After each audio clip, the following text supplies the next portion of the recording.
बिस्मिल्लाहिर्रहमानिर्रहीम। अब हम फर्स्ट ईयर के chapter number 8 mathematical induction and binomial theorem की एक्सरसाइज 8.1 स्टार्ट करेंगे।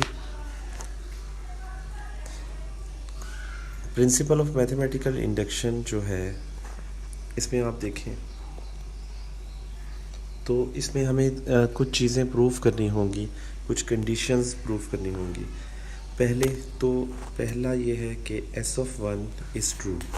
इसका मतलब ये है कि हम क्वेश्चन में n की जगह 1 पुट करेंगे और हमारे पास जो आंसर आएगा वो इक्वल होगा, यानी कि left hand side equal to right hand side आएगी। फिर हम n की जगह जहाँ जहाँ क्वेश्चन में n होगा k+1 पुट करेंगे और वो हमेशा ट्रू हुआ करेगा। और s ऑफ k यानी कि n की जगह k पुट करेंगे तो वो पॉजिटिव नंबर्स के लिए वो भी ट्रू होगा। अब क्वेश्चन नंबर 1 में देखते हैं। अब यहाँ पे हमारा फर्स्ट स्टेप, ये सारे क्वेश्चंस 3 स्टेप्स पे मुश्तमिल हैं। तो पहला स्टेप ये है कि आपने n की जगह जहाँ जहाँ n है वहाँ पे k पुट करिए। तो हमें सिर्फ इतने वाले पोर्शन पे ही पुट करना है n इक्वल टू 1। तो देखें क्या बनता है। अगर लेफ़्ट साइड पे 1 पुट करते हैं तो 4 में से 1 माइनस करें तो 1 आ जाता है, और यहाँ 1 और यहाँ 1 पुट करते हैं तो भी हमारे पास सॉल्व हो के कंडीशन जो है वो ट्रू किया जाती है। तो पहली कंडीशन हमारी यही थी कि n की जगह 1 पुट करेंगे सारे क्वेश्चंस में, ये हमेशा सेटिस्फाई हुआ करेगी। उसके बाद केस नंबर 2 या कंडीशन नंबर 2 को देखते हैं। तो कंडीशन नंबर 2 में हम ये सपोज करेंगे कि ये ट्रू है n is equal to k के लिए भी, मतलब एक और वैल्यू हम नेचुरल नंबर से उठाते हैं और कहते हैं कि ये भी ट्रू है यहाँ पे। तो जहाँ जहाँ हमारे पास क्वेश्चन में n है वहाँ वहाँ हमने k पुट कर दिया। ये सेम प्रोसीजर सारे क्वेश्चंस के लिए है। इसको हम हमेशा इक्वेशन नंबर 1 का नाम दे दिया करेंगे।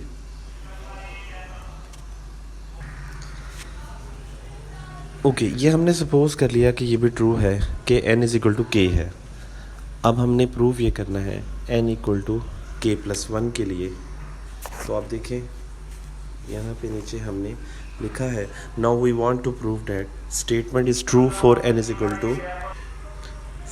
Equal to k+1। अब क्वेश्चन में जहाँ जहाँ हमारे पास n है वहाँ वहाँ हमने k+1 रिप्लेस कर देना है। तो आप देखें जहाँ जहाँ n है वहाँ वहाँ k+1 लिख दिया। अब यहाँ पे एक चीज़ का ख्याल करना है, लास्ट वैल्यू है k+1, तो इससे अगर पीछे आए तो पीछे वाली वैल्यू होगी k, और अगर और पीछे आना हो हमें तो वो 4 तो एज इट इज़ रहेगा, और पीछे आने के लिए k में से एक वैल्यू और माइनस करेंगे और -3 एज इट इज़। तो यहाँ समझाने वाली बात ये है कि आपने जब k+1 करना है तो उससे पीछे वाली एक टर्म ज़रूर लिखनी है, और वो टर्म जब आप लिखेंगे तो वो हमेशा ये इक्वेशन नंबर 1 की ही शक्ल बन जाया करेगी। ये आप देख सकते हैं, ये वाली सारी वैल्यू इक्वेशन नंबर 1 की लेफ़्ट हैंड साइड के इक्वल है। अब हमने प्रूव ये करना है कि ये जो लेफ़्ट हैंड साइड है ये equal to right hand side आ जाए किसी तरह सॉल्व करके। तो प्रूव करने के लिए हमने लेफ़्ट हैंड साइड को टेक कर लिया और लास्ट वाली वैल्यू को छोड़ के बाकी वैल्यू को एक ब्रैकेट में कर लिया। और अब आप देखें इक्वेशन नंबर 1 की लेफ़्ट हैंड साइड जो है वो ये है और ये है, ये दोनों सेम हैं। तो इसलिए हम इस पूरे की जगह पे रिप्लेस कर सकते हैं ये वाली वैल्यू, क्योंकि ये सारा इसके इक्वल है राइट हैंड साइड के। आगे आसान है, आगे हम सिंपल k को मल्टीप्लाई कर देंगे दोनों के साथ, उसकी मिड टर्म ब्रेक करेंगे और हमारे पास राइट हैंड साइड वाली इक्वेशन आ जाएगी। तो हमने यही 3 स्टेप बार बार करने होंगे। देखें आप, मल्टीप्लाई किया तो ये टर्म बन गई, अरेंज किया, फिर टर्म ब्रेक की, तो हमारे पास जो आंसर आया वो राइट हैंड साइड के इक्वल आ गया। यही प्रूफ करना था। Statement is true for all positive numbers, तो केस 2 भी सेटिस्फाई हो गया। तो समरी सिर्फ यही है कि हमने n की जगह k पुट करना है केस 1 में, फिर n की जगह पहले 1 पुट करना है, फिर n की जगह k पुट करना है, उसको इक्वेशन नंबर 1 बना लेंगे, फिर n की जगह k+1 पुट करना है, तो हमने n की जगह k+1 पुट कर दिया, या कह लें कि k की जगह k+1 आ गया आसान लफ्ज़ों में। और फिर हम ये प्रूव करेंगे कि ये जहाँ जहाँ n की जगह k था वहाँ k+1 करेंगे, और फिर हम लेफ़्ट हैंड साइड को राइट हैंड साइड प्रूव करेंगे। क्वेश्चन नंबर 2 को देखते हैं। इसमें हमें ये गिवन है और हमने उसी तरह प्रूव करने हैं 3 स्टेप्स। पहला स्टेप हमारा ये था कि n की जगह 1 पुट करते थे। जब यहाँ n की जगह 1 पुट करेंगे तो 2 में से 1 माइनस करें तो 1, तो हम करेंगे डायरेक्ट ही, और 1 की जगह n की जगह 1 पुट करेंगे तो यहाँ भी 1 आ जाएगा, तो हमारी left hand side equal to right hand side आ जाएगी। तो कंडीशन 1 हमेशा सेटिस्फाई हुआ करेगी। कंडीशन 2 हमारी थी कि n की जगह हम k पुट करते थे, मीन जहाँ जहाँ n है वहाँ वहाँ हम k पुट करेंगे। तो जब हमने k पुट किया तो हमारे पास कुछ ऐसी शक्ल आ गई। इसे हमने कह दिया स्टेटमेंट में, suppose that the statement is true for n is equal to k। तो हमारी ये सपोज वैल्यू है कि ये ट्रू ही होगी, और अब हम प्रूव ये करेंगे कि ये n is equal to k+1 के लिए भी स्टेटमेंट ट्रू है। तो जहाँ जहाँ n है वहाँ वहाँ हम जैसे k पुट किया था, अब वहाँ वहाँ k+1 पुट करेंगे।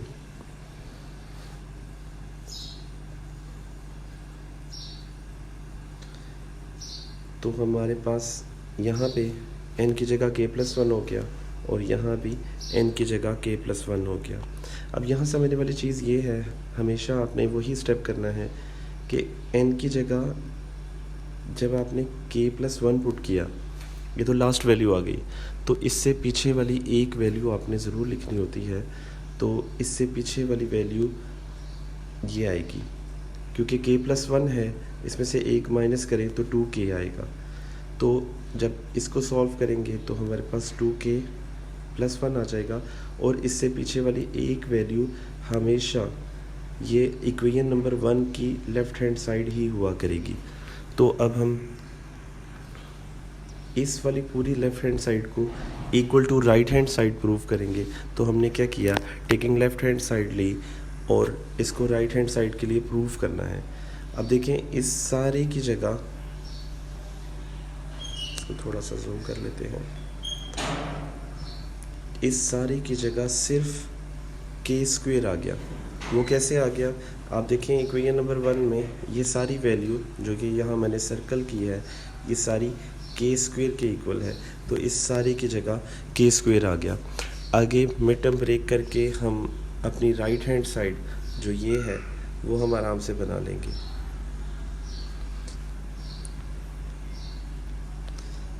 मिड टर्म ब्रेक कर लें, या ये आपको पता होगा कि ये फार्मूला किसका है, तो फार्मूला अगर याद है तो डायरेक्ट उस फार्मूले के इक्वल लिख लें।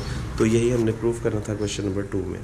क्वेश्चन नंबर 3 में पहला स्टेप वही है, n की जगह k पुट करेंगे, तो 3 में से 2 माइनस किया तो 1, और जब यहाँ भी n की जगह 1 पुट करेंगे तो हमारी पहली जो कंडीशन है वो सेटिस्फाई हो जाएगी।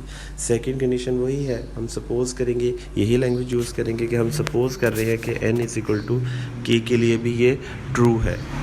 थर्ड कंडीशन हमारी क्या होगी कि n की जगह हमने k+1 पुट करना है। अब जहाँ जहाँ n है वहाँ वहाँ हम n की जगह k+1 पुट कर रहे हैं। तो जहाँ जहाँ n था वहाँ वहाँ k+1 पुट किया।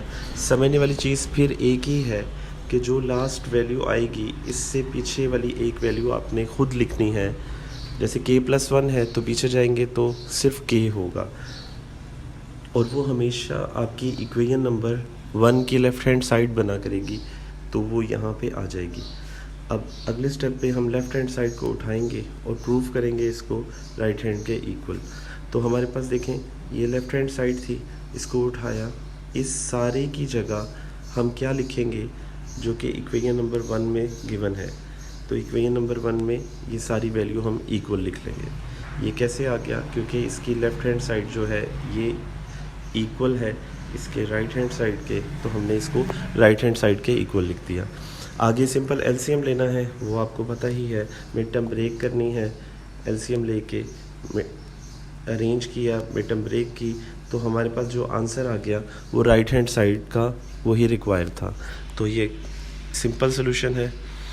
क्वेश्चन नंबर 4 बिल्कुल सेम है, इसको भी क्विकली देख लेते हैं। पहले n=1 की स्टेटमेंट, ये बताने की ज़रूरत नहीं। अब ये n की जगह आप सिर्फ इतने वाले पोर्शन में 1 पुट करेंगे तो ट्रू हो जाएगा। नेक्स्ट स्टेप में k पुट करना होता है, k पुट कर दिया। उससे नेक्स्ट स्टेप में हमने जहाँ जहाँ n है वहाँ k+1 पुट करना होता है, तो इधर भी k+1 पुट कर दिया और इधर भी k+1 पुट कर दिया। अगेन लास्ट वैल्यू से पीछे एक वैल्यू चाहिए होगी और वो लेफ़्ट हैंड साइड ही होगी हमेशा यहाँ तक, और फिर इसकी जगह वैल्यू लगा देंगे जो इक्वेशन नंबर 1 की है। तो मीन इस सारी की जगह हमारे पास इक्वेशन नंबर 1 में ये है, तो ये सारा यहाँ पे पुट कर दिया। उसके बाद क्या किया है, उसके बाद आप यहाँ से समझ लें। अब इसको सिंप्लीफाई करना है।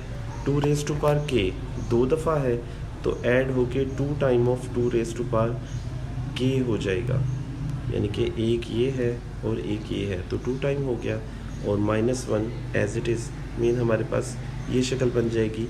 ये वाला स्टेप बेशक ना करें, यहाँ कॉमन लेके अगर समझ आता है तो कॉमन लेके ये भी कर सकते हैं, वरना सिंपल ऐड कर लें।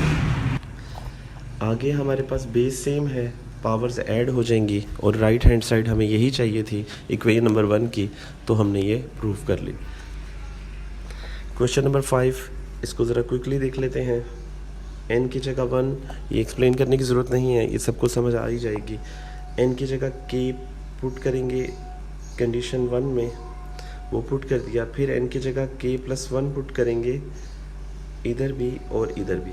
तो यहाँ पे देखें 2 की पावर k लिखा हुआ है। एक्चुअली जब n-1 की जगह k+1 पुट करेंगे तो -1 और +1 कट के सिर्फ k रह जाएगा, इसलिए सिर्फ k ही लिख दिया। अब इससे पीछे वाली एक वैल्यू ज़रूर लिखनी होती है, तो इससे पीछे ऑब्वियसली k में से एक माइनस करेंगे तो 2k-1 आएगा। और मैंने ये पहले ही कहा था कि ये हमेशा इक्वेशन नंबर 1 की ही शक्ल बनेगी, तो आप देख सकते हैं इक्वेशन नंबर 1 की शक्ल बन गई। और फिर हम क्या करते हैं, इस सारे की जगह हम इक्वेशन नंबर 1 की राइट हैंड साइड को पुट कर देते हैं। तो आगे वही करेंगे, लेफ़्ट हैंड साइड को टेक किया और उसकी जगह इक्वेशन नंबर 1 को यूज़ करते हुए हमने ये लिख लिया। यहाँ से कुछ बच्चे कंफ्यूज हो जाते हैं, लेकिन सिंपल आप अगर मल्टीप्लाई करें, कुछ भी ना करें, सिंपल मल्टीप्लाई किया तो हमारे पास ये टर्म आ गई 1/2k कॉमन आ गया, तो ये शक्ल आ गई। और यहाँ से एक स्टेप नहीं किया हुआ, वो स्टेप यहाँ कर देता हूँ। 2 में से माइनस कर रहे हैं 1/2k, तो हमारे पास ब्रैकेट में 1 बच रहा है। अब यहाँ पे खुद से आपने 2 से मल्टीप्लाई करना है और ख़ुद से 2 से डिवाइड करना है। जब मल्टीप्लाई करेंगे तो वो ऊपर आ जाएगा 2 से मल्टीप्लाई, और जब डिवाइड करेंगे तो नीचे आ जाएगा। ओके, अब सोचने वाली बात यह है कि हम 2 से मल्टीप्लाई और 2 से डिवाइड क्यों कर रहे हैं, क्योंकि आप देखें राइट हैंड साइड जो हमें लानी है उसमें 2k+1 है। वो तभी हो सकता है जब बेस सेम हो और पावर ऐड बन जाए कहीं, तो हमने इसलिए 2 से मल्टीप्लाई और 2 से डिवाइड कर दिया, तो हमारे पास ये शक्ल बन गई। और फिर सिंपल 2 कॉमन लें तो ये वाली शक्ल बन गई है, और बेस सेम है तो पावर ऐड हो गई हैं। तो ये भी आपको समझ आ गया होगा। नेक्स्ट पे चलते हैं। क्वेश्चन नंबर 6 बिल्कुल बेसिक्स है, इसको सिर्फ सॉल्व करके आपके सामने रख दिया गया है। ये आप खुद देखें, आपको समझ आ जाएगी, ये बहुत आसान है। क्वेश्चन नंबर 7 ये भी बिल्कुल सेम है। पहले n की जगह 1 पुट करें, फिर k पुट करें और फिर k+1 पुट करें, और उसके बाद लेफ़्ट हैंड साइड की आपकी जो ये वाली साइड है वो इक्वेशन नंबर 1 की इक्वल हुआ करेगी, तो उसकी जगह वैल्यू लगा देंगे मीन इस सारे को एक ब्रैकेट में करके इसकी जगह इक्वेशन नंबर 1 में देखें क्या है 3k माइनस 1, तो वो लगा देंगे, तो 3k माइनस 1 आ गया। आगे उसी तरह इसको अरेंज कर लें।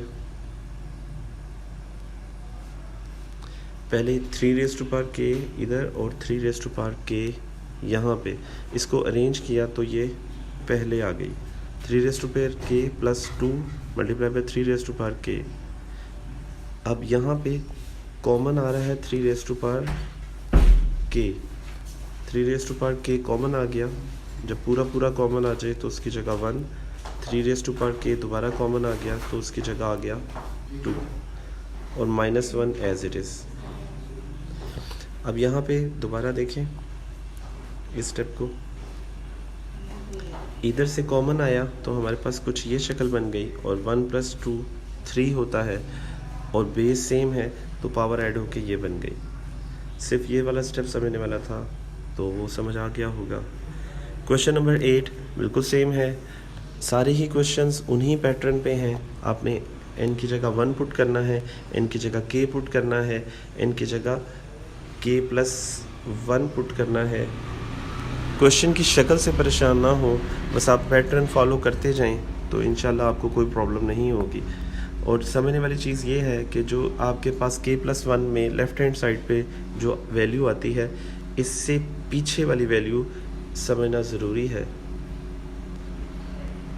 2k प्लस 1 प्लस 1, इससे पीछे वैल्यू होगी ये वाली यानी कि 2k, और जो ये प्लस 1 है ये तो एज इट इज़, और जो ये 2 है ये भी एज इट इज़।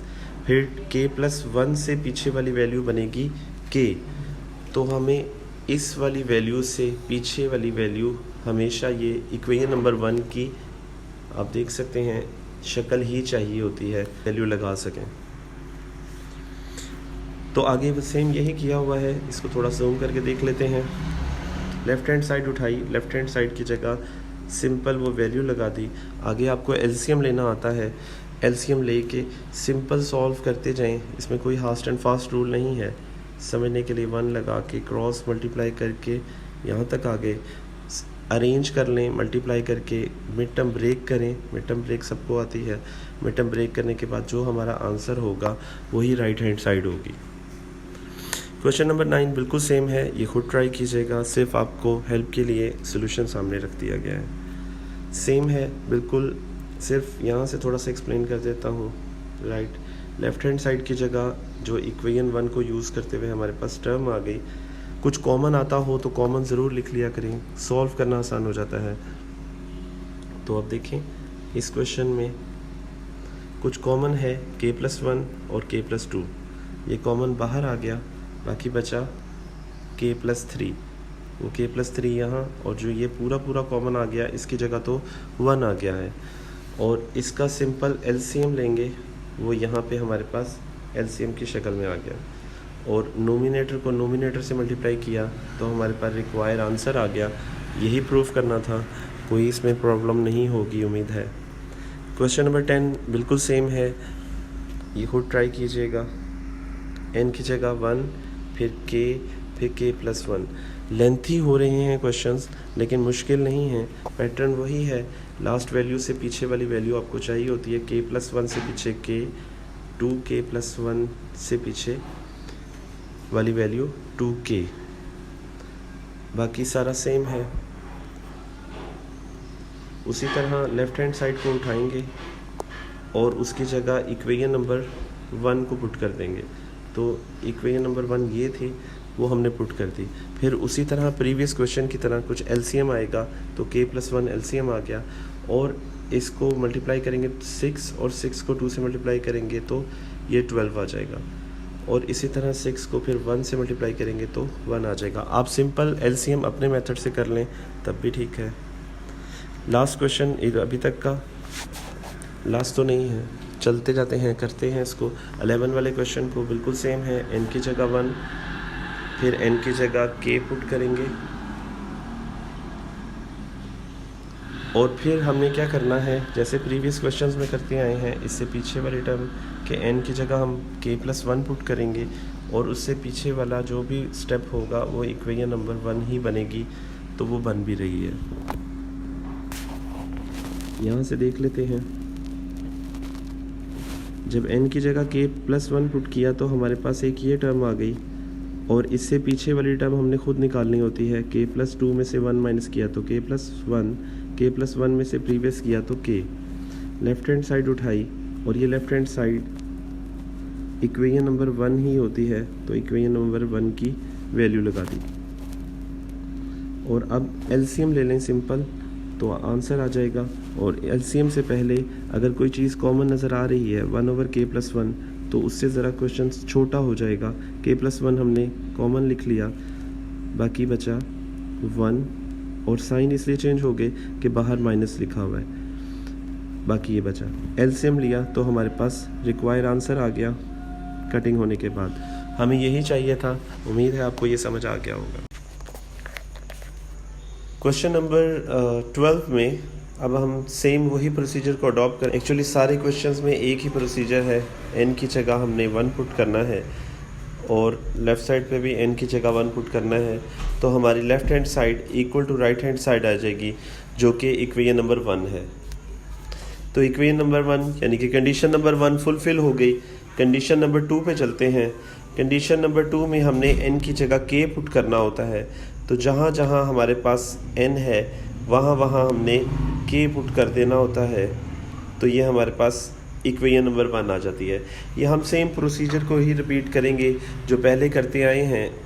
उसके बाद हम क्या करते थे, n की जगह k+1 को रिप्लेस करते थे, यानी कि जहाँ जहाँ n है वहाँ वहाँ k+1, क्योंकि ऊपर क्वेश्चन नज़र नहीं आ रहा, तो यूँ समझ लें कि जहाँ जहाँ k है वहाँ k+1 को पुट कर दिया, यहाँ भी और यहाँ भी। और जो भी हमारी लेफ़्ट हैंड साइड की लास्ट टर्म होगी उससे पहले वाली एक टर्म लिखनी होती है हमने। ये k+1 है, तो अगर इससे एक स्टेप पीछे आए तो ये k होगा और ये भी k होगा। इसको सिंप्लीफाई करेंगे, सॉल्व करेंगे, तो ये और ये टर्म आ जाएगी। और ये हमेशा हमने अभी तक जितने भी क्वेश्चंस किए हैं वो इक्वेशन नंबर 1 की तरह ही किए हैं कि लेफ़्ट साइड इसकी इक्वेशन नंबर 1 बना करेगी लास्ट टर्म को छोड़ के, मतलब इस वैल्यू के अलावा ये सारी वैल्यू हमारी इक्वेशन नंबर 1 बनेगी। तो अगर हम लेफ़्ट हैंड साइड को टेक कर लेते हैं, तो ये जो ब्रैकेट है, इस सारी ब्रैकेट की जगह हम k/2k+1 लिखेंगे, क्योंकि ये इक्वेशन नंबर 1 थी। अब सिंपल यहाँ जब भी कॉमन आ रहा होगा कोई चीज़ तो उसको कॉमन लिख लेंगे। कॉमन लिखने के बाद सिंपल एलसीएम लेंगे, ये कॉमन आ गया, क्रॉस मल्टीप्लाई करके हम एलसीएम लिख लेंगे और हमारे पास रिक्वायर आंसर आ जाएगा। तो आगे बिल्कुल सीधा सा है, क्वाड्रेटिक इक्वेशन बन जाएगी। मिड टर्म ब्रेक कर सकते हैं, मीन आगे आपको फैक्टराइज करना आता है तो वो आगे हमारी राइट हैंड साइड ही बन जाएगी। आगे बिल्कुल सिंपल सा है, होपफुली आपको समझ आ जाएगी। क्वेश्चन नंबर 13 में सेम प्रोसीजर अडॉप्ट किया है, सिर्फ समझाने के लिए सोल्यूशन सामने रख दिया गया है कि लेफ़्ट हैंड साइड में n की जगह 1 पुट करें और राइट साइड पे भी, तो वो हमेशा सेटिस्फाई होगी equation number 1, condition number 1। Condition number 2 में हम n की जगह k पुट करेंगे, जहाँ जहाँ क्वेश्चन में n है वहाँ वहाँ हम k कर देंगे, फिर k+1 पुट करेंगे नेक्स्ट स्टेप में, और नेक्स्ट स्टेप में जो k+1 होगा उससे पीछे वाली टर्म 3k होगी। ये 3k+1 है तो पीछे वाली टर्म 3k है, बाकी -1 एज इट इज़ और 2 एज इट इज़। हमेशा की तरह यहाँ भी लेफ़्ट हैंड साइड हमारी इक्वेशन नंबर 1 की तरह बन जाएगी, कॉमन लिखेंगे और एलसीएम आ जाएगा। आगे बिल्कुल सीधा सा है, उसी तरह उन्हीं पैरों पे चलते जाएंगे तो आपको समझ आ जाएगी। क्वेश्चन नंबर 14 आगे जाके थोड़ा सा चेंज है। 14 में केस 1 ये आपको देखते साथ ही समझ आ जाएगा। केस नंबर 2 में n की जगह k किया है और k+1 किया है। लेफ़्ट हैंड साइड को इक्वल टू किया इक्वेशन नंबर 1 की तरह, इसको हमने ये लिख लिया क्योंकि ये इक्वेशन नंबर 1 के इक्वल है। ये पूरी ब्रैकेट आप ऊपर इक्वेशन नंबर 1 को देखेंगे तो वो इसके इक्वल है। और एलसीएम लेंगे, एलसीएम लेने के बाद कुछ कटिंग हो जाएगी और बाकी जो बचेगा हम वहाँ देखेंगे कि हमें लाना क्या है। हमें राइट हैंड साइड में आर कॉमन चाहिए, तो यहाँ से आर कॉमन लिखेंगे तो ये हमारा आंसर आ जाएगा। क्वेश्चन नंबर 15 बिल्कुल सेम है। केस नंबर 1 एन की जगह 1, केस नंबर 2 एन की जगह के और फिर के प्लस 1, और फिर के प्लस 1 को ब्रैकेट में करके उसको हम इक्वेशन नंबर 2 की तरह सॉल्व करके एलसीएम ले लेंगे। मिड टर्म ब्रेक होनी होगी तो मिड टर्म ब्रेक कर लेंगे, अरेंज करके पहले के स्क्वेयर फिर के वाली वैल्यूज़ और फिर जिसमें के नहीं है, फर्स्ट 2 से कॉमन और लास्ट 2 से कॉमन आ जाएगा तो हमारे पास ये आंसर आ जाएगा। हमें यही चाहिए था। क्वेश्चन नंबर 16 आगे जाके थोड़ा सा चेंज है। पहले स्टेप सारे सेम है। एन की जगह 1 पुट करें तो केस 1 सेटिस्फाई होगा। के पुट करें एन की जगह, जहाँ जहाँ एन है वहाँ वहाँ के पुट कर दें क्वेश्चन में, फिर जहाँ जहाँ एन है वहाँ वहाँ के प्लस 1 पुट करें, और इसको सॉल्व करने के बाद जो लेफ़्ट हैंड साइड आएगी उसको इक्वेशन नंबर 1 से रिप्लेस करेंगे तो हमारे पास ये टर्म बन जाएगी। यहाँ से थोड़ा सा समझने वाला काम है, इसको जूम करते हैं थोड़ा सा। अब देखें हमारे पास ये टर्म बन गई है। अब इसको सिंपल अरेंज कर लें कि ये भी के प्लस 1 का फैक्टोरियल है और ये भी के प्लस 1 का फैक्टोरियल है। इसको पहले लिख लिया और -1 को बाद में लिख लिया। अब यहाँ के प्लस 1 और यहाँ के प्लस 1 ये कॉमन आ गया और बाकी टर्म को हम सॉल्व करते जाएंगे। 1 + 1 2 हो जाएगा। और हमने चैप्टर नंबर 7 में ये पढ़ा था कि अगर फैक्टोरियल छोटे पे हो, छोटी वैल्यू पे हो, तो वो बड़ी वैल्यू पे शिफ्ट हो जाता है और स्मॉलर वैल्यू ख़त्म हो जाती है। तो पहले अरेंज किया और फिर ये फैक्टोरियल के प्लस 2 पे आ जाएगा और के प्लस 1 ख़त्म हो जाएगा। ये इसकी प्रॉपर्टी है और -1 एज इट इज़। उसके बाद क्वेश्चन नंबर 6 के कुछ कंसेप्ट यहाँ यूज़ होंगे। फिर n की जगह 1 पुट करेंगे तो केस नंबर 1, n की जगह k पुट करेंगे तो इक्वेशन नंबर 1, n की जगह k प्लस 1, जहाँ जहाँ n है वहाँ वहाँ k प्लस 1 पुट करेंगे तो ये बन जाएगा, ये एज इट इज़ ये वाली टर्म n की जगह k प्लस 1 से 1 कैंसिल हो गया, हमारे पास ये टर्म बन गई।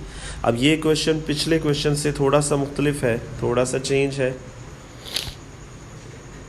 इसकी लेफ़्ट हैंड साइड को सॉल्व करते हुए हमने राइट हैंड साइड लानी है। तो लेफ़्ट हैंड साइड, अगर आपको चैप्टर नंबर 6 का फार्मूला याद हो, an का फार्मूला था a1 + n-1 इंटू d। अब यहाँ पे अगर n की जगह k लिखें तो हमारे पास, पहले तो ये समझें कि ak + 1 कैसे आ गया। असल में हमारे पास जो भी वैल्यू होगी अगर उसमें हम d ऐड कर देंगे तो हमें नेक्स्ट वैल्यू मिल जाएगी। मीन हमारे पास अगर ये वैल्यू है और इसमें अगर मैं d ऐड कर देता हूँ तो ये वाली वैल्यू जो है वो an+1 आ जाएगी। तो यहाँ भी यही काम किया है। यहाँ से दोबारा बता रहा हूँ, यहाँ पे असल में ak+1 को समझना ज़रूरी है कि इसमें ak भी है और एक d की वैल्यू भी है। ak पे फार्मूला लगाएंगे an का तो वो हमारे पास चैप्टर नंबर 6 में था a1 + n-1 इंटू d। अब n k है और d as it is solve करेंगे तो हमारे पास ये आंसर आ जाएगा। ये थोड़ा सा इम्पोर्टेंट क्वेश्चन था। इसके बाद नेक्स्ट वाला भी ज्योमेट्रिक प्रोग्रेशन वाला क्वेश्चन है, चैप्टर नंबर 6 में किया होगा आपने। पहले n की जगह 1 पुट करें तो कंडीशन फुलफ़िल होती है, n की जगह k पुट करें इधर भी और इधर भी, ये हमारा केस नंबर 2 था। उसके बाद n की जगह k + 1 पुट करेंगे यहाँ भी और यहाँ भी, तो हमारे पास इस तरह से एक टर्म बन जाएगी। हमेशा से अभी तक यही करते आए हैं कि लेफ़्ट हैंड साइड को सॉल्व करें तो राइट हैंड साइड आ जाती है। तो लेफ़्ट हैंड साइड है ak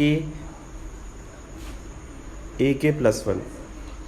अब पहले तो ये पता होना चाहिए कि an का फार्मूला क्या है। an का फार्मूला था a1 चैप्टर नंबर 6 में r⁻n-1।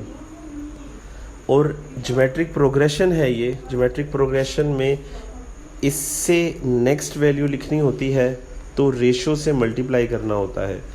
जब रेशो से मल्टीप्लाई करेंगे यहाँ पे भी और यहाँ पे भी। तो हमारी राइट हैंड साइड में क्या चेंज आएगा, वो ये बनेगा और लेफ़्ट हैंड साइड हमारी ये होगी, मतलब ये दोनों चीज़ें इक्वल होंगी। तो यहाँ भी यही किया है कि ए के प्लस 1 जो है वो इक्वल होता है ए के इंटू आर, यानी कि जो सिंपल ए एन की वैल्यू है, अगर इसको आर से मल्टीप्लाई करें नेक्स्ट वैल्यू हासिल करने के लिए तो ए एन प्लस 1 बनेगा। और हमारे इस क्वेश्चन में n की जगह k है तो a k प्लस 1 बनेगा, इस n की जगह k लगाएंगे तो वो यहाँ पे आ जाएगा। तो हमारे पास a k का फार्मूला ये आ गया, r as it is, r को मल्टीप्लाई करेंगे तो हमारा रिक्वायर्ड आंसर आ जाएगा। क्वेश्चन नंबर 19 बिल्कुल सेम है, ये जस्ट आपको समझाने के लिए सामने स्क्रीन पे शो कर दिया है, ये आपको खुद समझ आ जाएगा, ये खुद ट्राई कीजिएगा, बिल्कुल सेम है।